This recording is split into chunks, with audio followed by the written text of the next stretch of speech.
bringing you a steady stream of thought-provoking ideas and cutting-edge innovation. You're listening to Society and the State, Life, Liberty, and Your Pursuit of Happiness.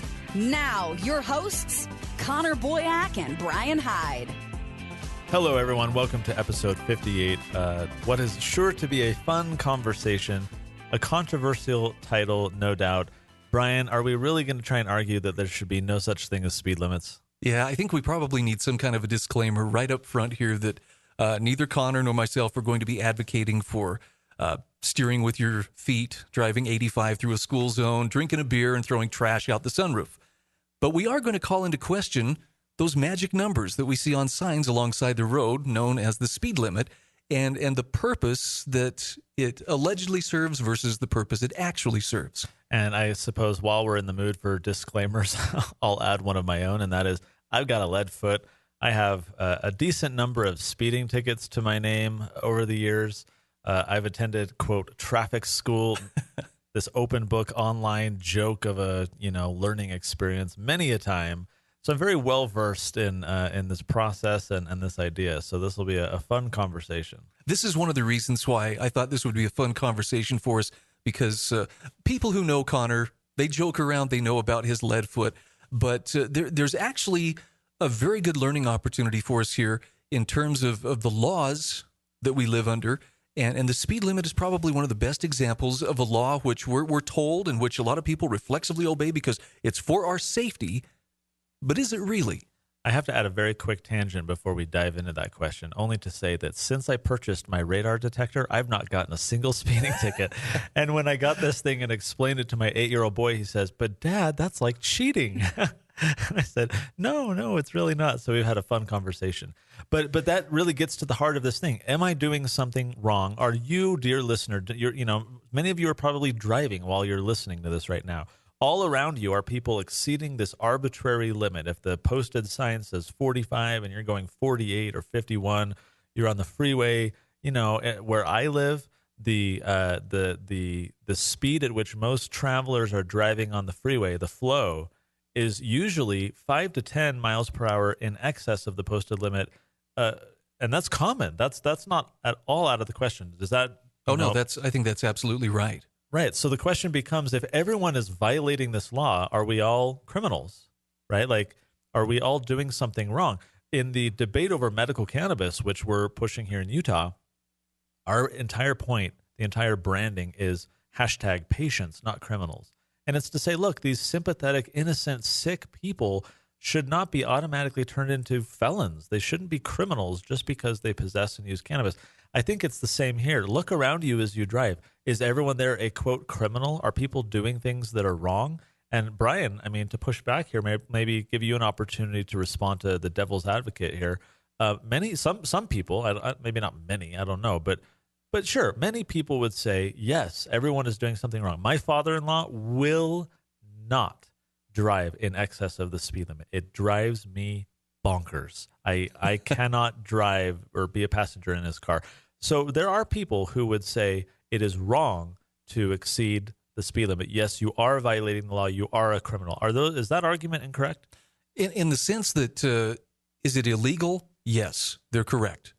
To break that arbitrary number by exceeding the speed limit, yes, that is considered something that is not legal. Now, the larger question, is it a matter of right or wrong? And I mean in the sense of, let's say that you are exceeding it, even by 1 mile per hour, although I think 5 to 10 is probably a more reasonable estimate of what most people will do. Who is being harmed if you're going with the flow of traffic, if you're not otherwise forcing other drivers to adjust what they're doing to accommodate you? Who's being harmed? Who's the victim? And that leads to an important principle, an important aspect of criminal law, something called mens rea, right? Latin for guilty mind, right? This is a concept where if you sincerely don't know that you violated a law, you did not have criminal intent, you did not have the purposeful decision and action to go and harm that other person. For example, let's use one of the most egregious ones, like murder, okay? So if I am upset with my neighbor and I premeditatively decide to extinguish his life, right? I have a guilty mind. I know that that's wrong.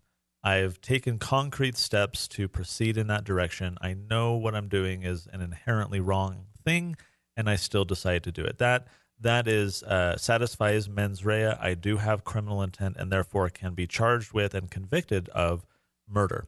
Let's say on the flip side that I inadvertently do something that causes my neighbor's death. I negligently leave something in his driveway over which he trips and falls on a stake and impales himself, and he dies.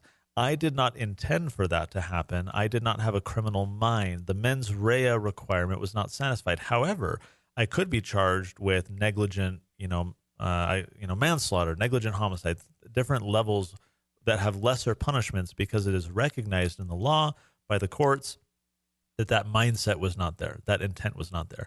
When we're talking about speeding, it's not mens rea. It's not, I knew it was wrong and I still did it. No, whether you know it's wrong. I've gotten tickets, for example, the last one I got, the one that prompted me to go out and get a radar detector, was an absurd one. I was driving into Colorado, crossing the freeway through Utah into Colorado, and immediately when I get into the first town, which was just inside the border, ironically, it's called Dinosaur, Colorado. So here I'm dealing with these, dinosaur police officers and their antiquated policies. In fact, I had this wonderful shot I posted at Facebook where I'm literally pulled over and it says, "Welcome to Dinosaur," and the police car is in the rearview mirror, and it's beautiful. Anyways, so I get pulled over. I have no idea what the speed limit is. I'm cruising along. I'm thinking about things. I'm, looking at the road ahead. I didn't see a sign. So I assumed that I was continuing at the same speed. I assumed that there was no change. And here I got a ticket, right? Doesn't matter. You do not need to be aware of the law. You do not need mens rea. This is something called strict liability. If you violate the law at all, regardless of your knowledge, regardless of your mindset, you're guilty. So Brian, maybe to push back here, yes, we're all criminals, because whether we know what the speed limit is or not, we are all technically breaking the law. Doesn't that seem to you a bit problematic that it's de facto creating criminals out of people who may not even know that what they're doing is wrong? When you consider that there are drivers out there whose behavior or whose driving is reckless or otherwise detrimental to the other drivers around them, it seems like that the law should be able to separate from those who are actually posing a threat or causing harm versus those who aren't. And I know it's sold under the guise of safety. And I'm old enough, I remember what it was like when the speed limit went to 55 miles per hour back in 1974. Now, ostensibly, that was to save fuel because there were fuel lines and there was a OPEC oil embargo. And so this mantra came up of 55, stay alive. And it was very strictly enforced. And we were told this is for your safety. Don't drive faster than 55 because it's very unsafe. But just prior to that law being made with the stroke of a pen, do you know what the national speed limit was on the interstates? What's that? 70 miles an hour. Oh, good heavens. And people safely drove at 70 miles an hour. And we got where we were going, and there was never a problem. But suddenly, with a stroke of a pen, 70 miles an hour was considered an unreasonable, in some places, a reckless amount of speed. Well, and to that point, we have technological progress. Cars are safer, roads are better designed. And so I think it is, compared to decades ago, safer to go faster today than it was back then. And so, as technology proceeds and things get safer, legislatures do not keep up. So it takes them a while to maybe increase the speed limit along a certain portion of the freeway. So let's say it's 70 miles per hour one day or for many years, right? And you get a ticket for going 75 in a 70. But then the week later, all of the speed limits are increased from 70 to 80. And suddenly your action from just a few days prior is within the limit that they changed just a few days later. There's nothing inherently wrong happening here. I think of an even worse example. Like the worst thing we could have done for the title of this episode was to say, abolish all DUI law, right? Like to say you should be allowed to drink and drive. Clearly, that is the most stupid thing in the world to do. But the point is that an arbitrary limit is the problem. If there is impaired driving, that is the problem, because you are an imminent threat. I don't care if it's because you're going 110, through the middle of town where clearly you cannot stop in enough time for an anticipated, a pedestrian or car or whatever. So maybe you're speeding. Maybe you're fidgeting with your makeup, you're eating a hamburger while driving, you're daydreaming, you're drowsy, you got kids in the back that are distracting you, you're looking at all the billboards along the freeway. There are so many things that can impair your driving that we can't outlaw them all. But if there is any manifested behavior, if people do start driving erratically, I don't care if it's from drinking alcohol, consuming drugs, not getting enough sleep, being frustrated that you got dumped by your girlfriend last night, and, like there's all these influences that can impact your behavior. What matters is the behavior. And my concern, my objection is that when we just try and establish these arbitrary limits, we're de facto criminalizing victimizing behavior. There's nothing inherently wrong about going 4 miles an hour, 1 mile an hour over the speed limit. But again, because of strict liability, you are a criminal. Maybe they're not going to ticket you. They'll give you leniency. But technically, you are violating the law. You are a criminal by exceeding it by even 1 mile an hour. I think the stupidest ticket I've ever received in my life, and I've received far fewer than I've deserved. I just want to make that clear. I'm not inviting the universe to even things up here, but I was pulled over going through Nevada, and I was ticketed for not having my headlights on during the daytime. Say what? Yeah, it's a 2-lane highway, Highway 93, and there's a daytime headlight section that goes between roughly Ely, Nevada and Wells, Nevada. And we had been stopped for construction, so I had shut the car off. It was summertime. I didn't want the car to overheat, and I turned the lights off so the little ding-ding thing would stop going off. Yeah. And when we got to go 30 minutes later, guess what I forgot to turn on? My headlights. Right. Now, I saw the state trooper up there. I was speeding. I'll tell you readily, I was going 14 miles an hour over the speed limit when I saw his lights come on. And I thought, oh, okay, he got me. And in fact, when he walked up and I said, okay, you got me, I fessed right up. Yeah. But that's not what he wrote me up for. He wrote me up for the headlights. $112 ticket for not having the headlights on. Now, during the day. You would think if it really was about safety and if it was really about me endangering the people, he had every reason in the world to write me up for speeding. And I would have actually agreed. You know what? I earned that one because he caught me fair and square. But instead, I got a ticket for headlights. And the only good news that came out of this was it sparked a conversation with my daughters who were in the car with me as we were driving. I said, okay, so $112 is going to come out of my pocket and go to the state of Nevada. Who's the victim? Because I didn't have my headlights on. Did I smash into someone? Did I drive somebody off the road? No. And finally, my daughter said, I think it's just really about you pay money and then the state says, okay, I'll let you off the hook. Right. I went, huh. So it was... Lesson learned. It was about something more than a victim being made whole. Yeah. And more about transferring some money from my wallet to the state's coffers. And again, even if you did not know there was a penalty attached to your not turning the light on during the day, you were still guilty. There's no way to get out of it. Maybe if you have a merciful judge and okay, whatever, see you later, get out of my courtroom. But again, when these courts depend on the revenue that comes in from these tickets, there's an addiction. Right, there is a feeding frenzy, and it is very rare the instances in which you can get out of a strict liability crime unless you employ these crazy legal jujitsu things that some people will say, you can get out of every speeding ticket by following these 87 simple steps, and who's got time for that, right? I want to read something briefly. This is an excerpt from the most recent book that I've written, Lessons from a Lemonade Stand, which, by the way, dear listener, you can get for free. Just pay shipping and handling. I'll send you the book for free at lemonadefreedom.com. This just came out a few weeks ago, and it's about law and liberty, mostly for teenagers, young adults, but it's great for adults as well. In that book, we talk, among other things, we talk about mens rea, which we've just discussed, but we also talk about this concept, another couple of Latin terms, of malum in se versus malum prohibitum. So a malum in se is a wrong, a malum, that is inherently wrong. Again, like murder. Everyone knows it's wrong to kill people, to steal, et cetera, et cetera. So these are malum in se, or plural, mala in se.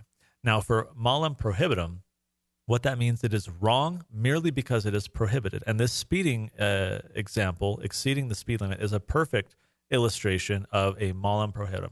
Again, if I go 5 over the speed limit, but then a few days later they increase the speed limit beyond where I was going when I was ticketed, right? I was only in the wrong because what I did at the time was prohibited, not because there was anything inherently wrong. And so this concept of strict liability crimes is connected to malum prohibitum. The legislature, city council, whatever, they'll come and say, this activity is now banned. So it is now a malum prohibitum. It is now wrong to do this because we have prohibited it. And then usually they'll enforce that through a strict liability. They'll say, we don't care if you know about this law. We don't care if you intended to break it. You break it, you buy it, right? You're paying the city, you're filling our coffers. I'm going to share a few brief examples that I put in this book, Lessons from a Lemonade Stand, that illustrate malum prohibitum, that illustrates strict liability, so that you can see this is not just about speeding. This is about a system of law in which arbitrary rules govern our lives, and those who violate them have to pay money to the government. So I think I've got like 5 brief examples here. So the first one, I'm just going to read these. In 2007, the Sackett family began loading their new property in Idaho with dirt and rocks so that they could build a house. Shortly after they began, the Environmental Protection Agency, or EPA, sent them a notice indicating that they were on protected wetlands and had violated the Clean Water Act by altering their land, emphasis on their land, without first obtaining a permit. Unaware that their land was under such a designation, they faced tens of thousands of dollars in fines if they failed to remove the dirt and restore the property back to its original state. Again, didn't matter if they knew about it, didn't matter if they intended to break it. It was just this, violation of this arbitrary decree. Here's one that hits close to home. Using the popular Airbnb service, Stephen Palmer and his family rented out their basement, unaware that they were violating the city's law, prohibiting them from doing so, despite the fact that the mayor, who lived 2 doors down, was completely unaware of the guests, coming and going from the home. Without any noise or controversy, the city threatened Palmer and his family with up to 90 days, or not his family, I should say, threatened Palmer with up to 90 days in jail and heavy fines, all for renting his own home in violation of city ordinances. Here's another one.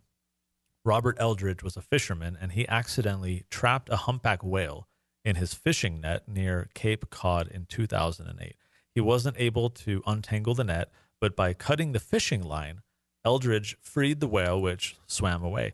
This action evidently violated the Endangered Species Act and the Marine Mammal Protection Act, which Eldridge didn't realize. He was fined $500 and told under the law he should have called a licensed marine mammal rescue worker. Oh, boy. Instead of fixing the problem himself. We've talked about before that guy in Canada who built the little staircase and then the city came and tore it down.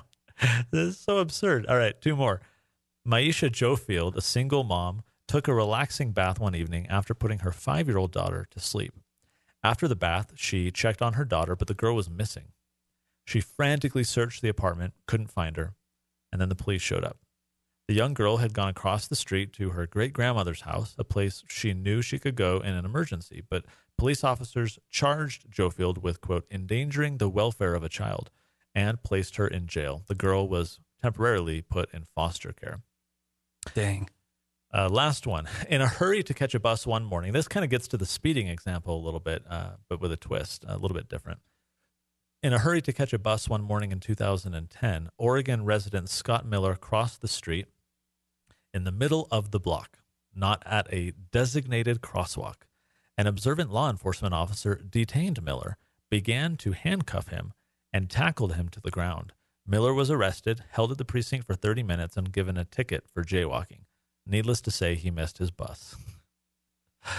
But the public was made safer, right? Precisely. Well, and he himself was made safer by being injured by a police officer squishing his body. Okay, just in case we haven't hit anybody's hot button, I'm going to give it one more try here. This is my wild swing in the dark. All right. Do you suppose faster drivers are less or more safe than slower drivers? Well, being a fast driver, I would say, ironically or unexpectedly, I would say faster drivers are safer. And you would be correct. And it is backed up by very politically incorrect data from the National Highway Traffic Safety Administration, which bears it out. And we'll actually post a link to the study here. But research conducted by the Florida Department of Transportation showed the percentage of accidents actually caused by speeding was very, very low, 2.2%. But when the National Highway Traffic Safety Administration says, well, 30% of all fatal accidents are speed-related, that's a little bit misleading because it means in less than a third of the cases, one of the drivers involved in the accident was assumed to be exceeding the posted limit. And furthermore, there's federal and state studies that have consistently shown the drivers most likely to get in accidents in traffic are traveling significantly below the average speed. Wow. Now, faster drivers, and you can either confirm or deny this, tend to have their head in the game. They're paying attention to what's going on. I don't know about you, but part of paying attention to what's going on is I'm looking for, are there police? is there a patrol car? I was just going to say that, right? Because I think faster drivers, yes, are more alert. We're pointing out these things. I think we could be even safer if we weren't having to dedicate some substantial portion of our mental energy to looking for cops. We could instead be looking for actual dangers. Okay, so your head is in the game, and you ask honest truckers, because truckers spend a lot of time on the road, and ask them, do the faster drivers bother you? And they'll say no, because they're around me and they're gone. They're not my problem. It's the slow driver who forces that trucker to have to change lanes or suddenly adjust his speed. That's the one who causes the problems. And typically it's the slower driver whose head is in the clouds or is on something other than they're driving. Now, I'm painting with kind of a broad brush here, but take it for what it's worth. Maybe the faster drivers really are the ones we should be a little more eager to emulate. It'd be really interesting to compare our freeway accident rates to the Autobahn. I'm sure plenty of other people have done that. I've not looked up that data. So, listener, you have some homework to see if what Brian just said, if the data is actually substantiated. Because again, if you have no speed limit there, what is the actual accident rate? To me, there's not only the safety question of accidents and public safety and speed, but it's also the oppressive confiscation of people's money just because they're exceeding these arbitrary speed limits, these arbitrary laws. How much money governments are enriched by us having to pay the speeding tickets when we're doing nothing wrong, when so often a police officer is speeding right alongside you, no sirens, no nothing, right? And of course, when you're beside one, you all kind of slow down. And you talk to highway patrolmen, the ones that I've asked about it are annoyed by that, right? Because everyone slows down to the speed limit in this little, ring around this highway patrolman. It's like a gravity surge. Exactly. And so he has to drive the speed limit everywhere he goes. So occasionally I'll see highway patrolmen just book it and get out of there because they're like, I don't want to be stuck in this thing. I got places to go. I got people to see. Same for the rest of us, right? And so I think one of the biggest injustices is how much money the government is able to confiscate from all of us. Yes, there's a public safety question, no doubt about it, as there is with every other distraction and danger involved. But I think the unseen consequence, the thing that we all kind of continue to suffer by, is opening our wallets and feeding the state for violations of an arbitrary law in which no one is harmed in any way. We want you to be safe, and we want people to be observant on the road. We're not condoning reckless, or we're not condoning irresponsible behavior. I think, and you correct me if I'm saying this wrong, but I think what we're suggesting is that we as drivers are actually more responsible than we sometimes give ourselves credit. And the state certainly doesn't give us credit by virtue of the fact that it puts these totems up, these little signs with numbers on them, and we are expected to religiously follow those numbers no matter what. I'm not suggesting that you have a duty to speed, but I'm suggesting that if the conditions are right, most drivers are going to make the decision to travel at an appropriate speed for the conditions. And some of us will purchase a radar detector just in case. That's cheating. So says my 8-year-old. Thanks, everyone, for joining us today, episode 58 of Society and the State. Be sure to subscribe if you haven't. We're trying to come out with some fun content. Feel free to reach out on our Facebook page or our website if you've got ideas of topics you'd like Brian and I to discuss, or a guest you'd like us to have on a future episode. And we'll see you then. You've been listening to Society and the State. For show notes, archives, and more great content, visit societyandthestate.com.